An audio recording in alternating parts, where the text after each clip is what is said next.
NEET ഒരു highly competitive exam ആണെന്ന് അറിയാം. എങ്കിൽ തന്നെയും പലപ്പോഴും ഒരു വട്ടം നീറ്റിന് പ്രിപ്പയർ ചെയ്ത മക്കൾ അലോട്ട്മെന്റിനൊക്കെ വെയിറ്റ് ചെയ്ത് കുറച്ചൊന്ന് ലാഗ് ചെയ്ത് ടൈം എടുത്ത് ടുവേർഡ്സ് ദ എൻഡ് പ്രിപ്പയർ ചെയ്യുന്ന ഒരു ടെൻഡൻസി വളരെ കൂടുതലാണ്. അങ്ങനെ ലാസ്റ്റ് മിനിറ്റിൽ ഒരു 3 monthsലോ 4 monthsലോ പ്രിപ്പയർ ചെയ്യുമ്പോൾ എന്താണ് അവിടെ സംഭവിക്കുക? നമുക്കൊന്ന് ക്രോസ് ചെക്ക് ചെയ്താലോ. So the first and foremost thing is, നമ്മൾ നീറ്റിന് from the start very early prepare ചെയ്ത് തുടങ്ങുമ്പോൾ you are getting enough time to actually study. നമുക്കിവിടെ physics, chemistry, zoology, botany 4 subjects NCERT thorough ആക്കി പഠിച്ച് അതുപോലെ ഒരുപാട് ക്വസ്റ്റ്യൻസ് ചെയ്ത് പഠിക്കേണ്ട സമയം ആവശ്യമുണ്ട്. ഈ സമയം ഒരിക്കലും നമുക്ക് ലാസ്റ്റ് മിനിറ്റ് ഇന്ന ഹേസ്റ്റ് പഠിക്കുമ്പോൾ കിട്ടാറില്ല. പക്ഷേ നീറ്റിനെ റിപ്പീറ്റ് ചെയ്ത മക്കൾക്കുള്ള ഒരു കോൺഫിഡൻസ് ഞങ്ങൾക്ക് ഈ ടോപ്പിക്കൊക്കെ അറിയാം എന്നുള്ളതായിരിക്കും. എന്നാൽ പലപ്പോഴും നമ്മൾ പഠിച്ച ടോപ്പിക്കിനെ ഇൻഡെപ്തായി കുറച്ചുകൂടെ ക്ലിയർ ആയി മനസ്സിലാക്കാൻ we need time. And the second and foremost thing is, നമുക്ക് പലപ്പോഴും ലാസ്റ്റ് മിനിറ്റ് പ്രിപ്പറേഷൻ ആവുമ്പോഴേക്കും 5 മാസം മാത്രം സമയമുള്ള സമയത്താണ് നീറ്റിന് പ്രിപ്പയർ ചെയ്യുക. So all the 4 months you will be actually preparing your subjects അല്ലേ. ഒന്നും കൂടെ നിങ്ങൾ എടുത്ത എല്ലാ സബ്ജക്റ്റും പഠിക്കുകയായിരിക്കും. ആൻഡ് ലാസ്റ്റ് മന്ത് ആയിരിക്കും നിങ്ങൾക്ക് ഒരു പ്രോപ്പർ റിവിഷന് കിട്ടുക. So revision time cut short ആവുന്നു.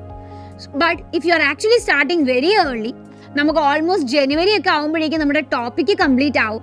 Then up to May you will be getting enough time four 4 to 5 revisions. ഈ റിവിഷൻ ടൈമാണ് പലപ്പോഴും കുട്ടികൾക്ക് ബാക്ക്ലോഗ്സ് ഉണ്ടാവുന്നതൊക്കെ കവർ ചെയ്ത് അവരുടെ കൺസെപ്റ്റ് ക്ലാരിറ്റിയിൽ എവിടെയെങ്കിലും സംശയം ഉണ്ടെങ്കിൽ അതൊക്കെ ക്ലിയർ ചെയ്ത് പെർഫെക്റ്റ് ആക്കാൻ പറ്റുക. ഇനി മൂന്നാമത് and very very important thing is exams. നമ്മളൊരു നീറ്റിൻ്റെ ഒരു സ്റ്റഡി പാറ്റേണിൽ തന്നെ അതിലിങ്ങനെ കോർത്ത് വെച്ചിരിക്കുന്നതാണ് എക്സാംസ് അല്ലേ. സോ ഫ്രം ദ സ്റ്റാർട്ട് നമ്മൾ പഠിക്കുക മാത്രമല്ല ചെയ്യുക, പഠിക്കുന്നതിനോടൊപ്പം എക്സാംസ് എഴുതി പോവുകയാണ്. ഈ ഓരോ എക്സാമിലും നമുക്ക് എഴുതുമ്പോൾ ഉണ്ടാകുന്ന മിസ്റ്റേക്കുകൾ ഇറഫൈലായി കീപ്പ് ചെയ്യുന്നു.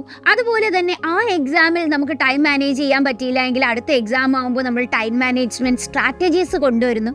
ഇങ്ങനെ സ്ലോലി ഈ എക്സാമിനോട് നമ്മൾ നല്ല രീതിയിൽ അഡാപ്റ്റഡ് ആവും.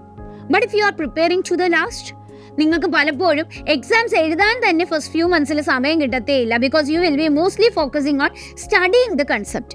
ആൻഡ് ലേറ്റർ ഓൺ നമ്മൾ എഴുതുന്ന കുറച്ച് എക്സാംസ് കൊണ്ട് പ്രോപ്പറായി ടൈം മാനേജ്മെൻറ്റോ ഇറർ അനാലിസിസോ അതുവഴി ഉണ്ടാവാവുന്ന നമ്മുടെ വീക്ക് ഏരിയ കറക്ഷൻസോ നമുക്ക് പ്രോപ്പറായി നടക്കത്തില്ല. And the last and the most important thing is, നമ്മൾ നീറ്റ് പോലുള്ള ഒരു ഹൈലി കോമ്പറ്റേറ്റീവ് എക്സാമിന് ഒരുപാടധികം മക്കൾ എഴുതുന്ന ഒരു എക്സാം ആണെന്ന് നിങ്ങൾ ഓർക്കണം. അപ്പോൾ നമ്മൾ ഓരോ മിനിറ്റ് വേസ്റ്റ് ആക്കുമ്പോഴും അത് മറ്റൊരു കുട്ടി എന്ത് ചെയ്യുന്നുണ്ട്, പ്രാക്ടിക്കലി യൂട്ടിലൈസ് ചെയ്യുന്നുണ്ട്. So if you are thinking and eventually ഒരു 3-4 months മാത്രം അടുക്കുമ്പോൾ if you are starting to prepare, you are actually lacking the time which other students have utilised.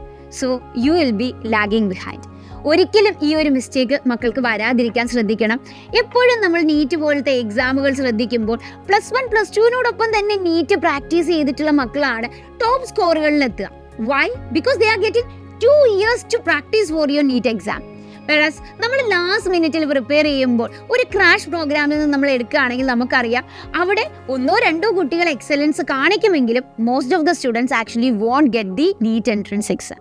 അപ്പോൾ നിങ്ങൾ ഇത് മൈൻഡിൽ വെച്ചുകൊണ്ട് തന്നെ ആയിരിക്കണം നിങ്ങളുടെ നീറ്റ് എക്സാമിനുള്ള പ്രിപ്പറേഷൻ സ്റ്റാർട്ട് ചെയ്യാനുള്ളത്. And start it as early as possible.